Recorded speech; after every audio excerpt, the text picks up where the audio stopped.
Hello guys, welcome back to the channel for hope you are doing well and making good investments. बात करेंगे Suzlon energy limited के बारे में, market experts का क्या ओपिनियन और साथ में क्वार्टर वन के नंबर्स भैया आने वाले हैं। ठीक है, बहुत जल्द क्वार्टर वन के नंबर्स आ जाएंगे। महीने बस जो भी डेट कंपनी अनाउंस करेगी महीने भर के अंदर अंदर देखने को मिल सकते हैं। लेकिन क्वार्टर फोर से क्वार्टर वन तक का जो डिफरेंस है वहां पे हमको कहां कहां कितने पॉजिटिव चेंजेस देखने को मिलने चाहिए, उन सभी की पॉसिबिलिटीज को इस वीडियो में डिस्कस करेंगे। ऑल दो मैं आपके साथ ऑलरेडी क्वार्टर वन का प्री एनालिसिस यानी कि क्या पॉसिबिलिटीज हो सकती है वो मैं डिस्कस कर चुका हूं, लेकिन इस वीडियो में कुछ अलग तरीके से देखेंगे कि क्या पहले नहीं हुआ और अब होना चाहिए ताकि हमें और अच्छी चीजें देखने को मिले। उन सबको यहां पर समझेंगे, लेकिन उससे पहले चैनल को सब्सक्राइब करना मत भूलना क्योंकि पैसे नहीं लगते सब्सक्राइब करने के। ठीक है, तो शुरुआत करते हैं। सबसे पहले यहां पर देखते हैं हमारे नंबर्स के बारे में ही। ठीक है, क्वार्टरली नंबर्स बहुत जरूरी होते हैं कि कंपनी ग्रोथ क्या दिखा रही है, क्योंकि अगर कोई कंपनी ग्रोथ नहीं दिखा रही ना तो फिर वहां पर आपको शेयर पर भी ग्रोथ नहीं दिखती है। अब क्वार्टर फोर के नंबर्स तो भैया बहुत धमाकेदार थे कंपनी के, पता ही आपको। हर जगह कंपनी ने ग्रोथ दिखाया था, फिर चाहे वो कंपनी की सेल्स रही हो या फिर कंपनी के प्रॉफिट्स, हर जगह कंपनी ने ग्रोथ दिखाया था। लेकिन अब हमें रिक्वायरमेंट क्या है यहां पे, देखो डिविडेंड वाली बात तो यहां पे मैंने आपके साथ क्लियर कर दी कि क्यों कंपनी डिविडेंड नहीं दे रही है, ये मैंने आपके साथ क्लियर कर रखी है। तो डिविडेंड के बारे में अगर आप सोच रहे हो कि कंपनी डिविडेंड कब दे रही है, तो कंपनी ने ऐसी कोई अनाउंसमेंट नहीं करी है। मैं आपको क्लियर कर दूं, आपको बहुत जगह इस तरह के रूमर्स नजर आ रहे होंगे कि डिविडेंड मिलने वाला है, डिविडेंड मिलेगा, ऐसी चीजें देखने को मिल रही होंगी हर पूरे सोशल मीडिया पे सुज़लोन एनर्जी लिमिटेड को लेके, लेकिन ऐसा कुछ नहीं है। मैंने इस पर ऑलरेडी एक वीडियो दी है, जाकर के चेकआउट कर लेना। ठीक है, तो सेल्स की बात करें सबसे पहले, तो कंपनी ने मार्च में ऑलरेडी एक बड़ा बेंचमार्क दिया है। अब हमारे पास आ रहा है जून का क्वार्टर, जो कि बहुत फीका देखने को मिलता है इन कंपैरिजन विद मार्च। अब भैया ऑलरेडी सेल्स में एक बड़ा बेंचमार्क है, इतने बढ़िया सेल्स कंपनी ने अभी तक नहीं दिए किसी भी क्वार्टर में। ऐसे में जहां पास्ट हमें बता रहा है कि कंपनी का जून का क्वार्टर फीका रहता है इन कंपैरिजन विद मार्च, ठीक है, जून का क्वार्टर कंपनी का फीका रहता है, तो ऐसे में भैया क्या पॉसिबिलिटी हमारे यहां पर बनती है कि क्या कंपनी अपने पास्ट को छोड़ करके एक नया बेंचमार्क दे पाएगी। कमेंट बॉक्स में इस बात पे अपना ओपिनियन जरूर शेयर करना, यस या नो में, कि क्या कंपनी अच्छे नंबर देगी, अच्छे सेल्स लेकर के आएगी इस बार, यस या नो। आपका क्या ओपिनियन है कमेंट बॉक्स में जरूर शेयर करना। अपार्ट फ्रॉम दिस, इस बार हमारी नजर और एक और चीज पर रहने वाली है, वो है कंपनी का टैक्स परसेंटेज। यस, क्योंकि पिछले क्वार्टर यानी कि क्वार्टर फोर में कंपनी का टैक्स परसेंटेज जो था वो डेफर्ड टैक्स था 114% माइनस में। ये डेफर्ड टैक्स है। ठीक है, डेफर्ड टैक्स मतलब कि कहीं ना कहीं पुराने टैक्सेस को इंक्लूड या एक्सक्लूड करने के बाद में जो कंपनी की प्रॉफिटेबिलिटी या टैक्स परसेंटेज आता है उसको कंपनी ने यहां पर चेंज किया। उसकी वजह से कंपनी के प्रॉफिट जो थे वो आपको 1181 करोड़ देखने को मिले।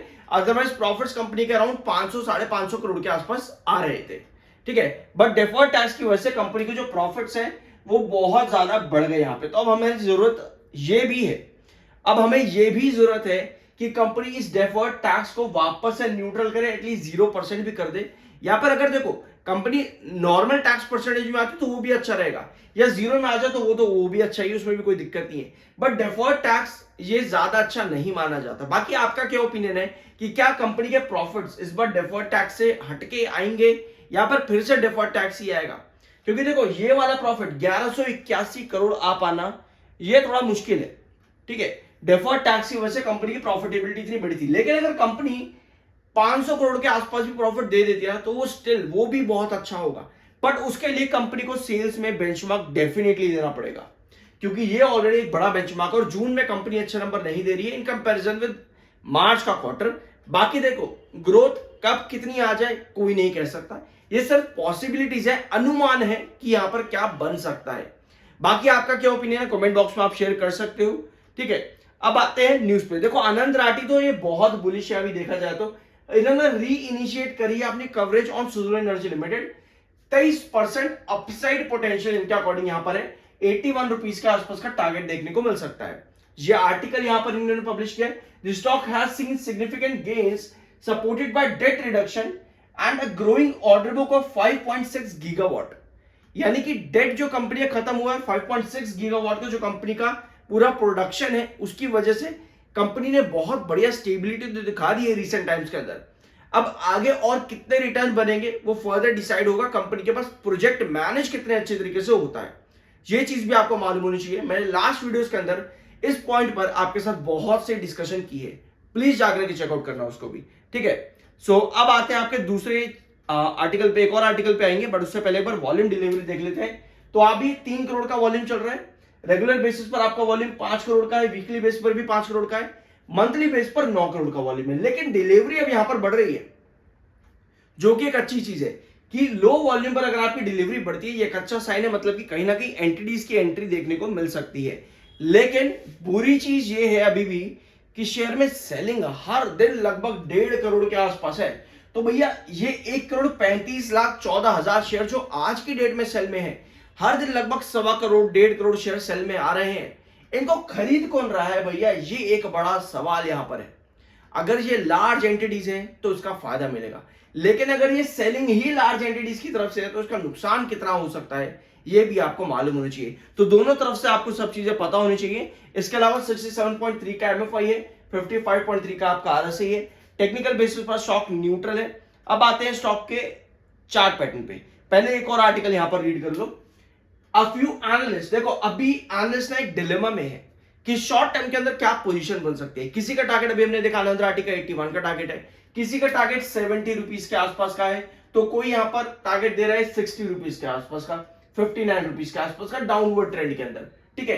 तो अभी मार्केट एक्सपर्ट्स ओवरऑल अगर आप इस वाले चार्ट को भी पढ़ोगे तो मार्केट एक्सपर्ट्स एक डिलेमा में है कि अभी क्या करना चाहिए क्या नहीं करना चाहिए, क्योंकि जब भी क्वार्टरली नंबर्स आने वाले होते हैं ना, हमेशा एक अनसर्टेनिटी बनी रहती है कि कंपनी क्या पास को कंटिन्यू करेगी या फिर उसके ऊपर उठेगी। तो कहीं ना कहीं मार्केट एक्सपर्ट्स भी इस चीज को लेकर के अभी कॉशियस हैं, तो आपको ये चीज मालूम होनी चाहिए, ठीक है। अब आते हैं स्टॉक के चार्ट पैटर्न पे। ये है कंडीशन अभी आपकी यहां पर स्टॉक में 68 66, ये आपके मतलब कि क्रूशियल रेजिस्टेंस जोन है।